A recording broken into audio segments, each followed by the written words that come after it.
Okay, so welcome back to another video. In this video I'm going to be showing you how to clean the drain holes in the NC something Mazda MX5 from 2010. So you need one of these, kind of hard to show by myself. It's a drain hole cleaner, or actually technically a trombone cleaner. Just a long bendy bit of metal with some cleanery bits on the end, which I've bent trying to do it the first time.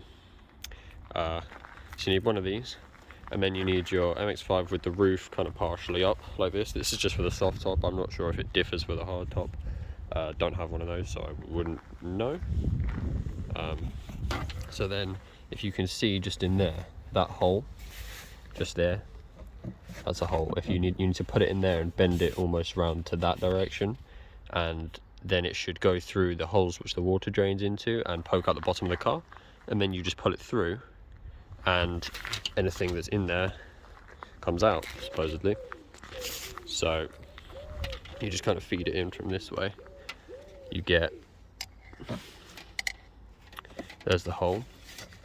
This generally did take me about half an hour the first time I did it by myself to do both the holes, because there's one on either side. This is the driver's side.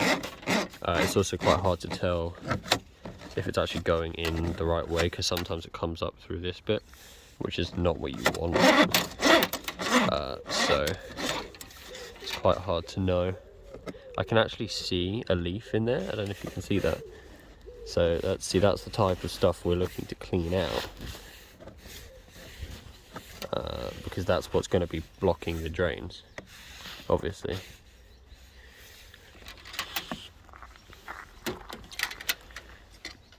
So if I put it in this way instead, you can just try a bunch of different ways until one of them works pretty much.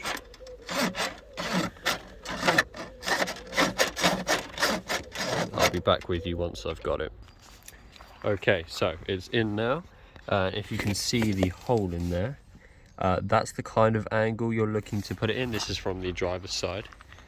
So if you go in from this kind of angle from the boot, you're looking for that kind of angle. It's quite tight, bends in towards the seat, and then you can push it through.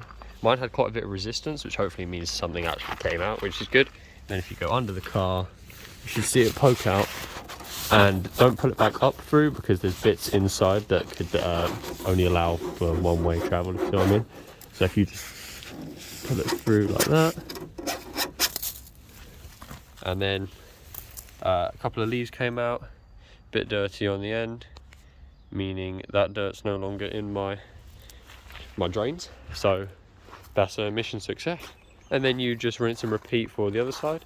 Bearing in mind, it did actually take me about 10 minutes of tries to get it in that side. So, you know, sometimes it can be a bit fiddly, but I'm sure it's worth it in the end, because you don't want water pooling up and moulding your roof or anything. So, yeah, hopefully this video helps you. If you have any questions or anything, leave it in the comments, and I'll try to reply to them all.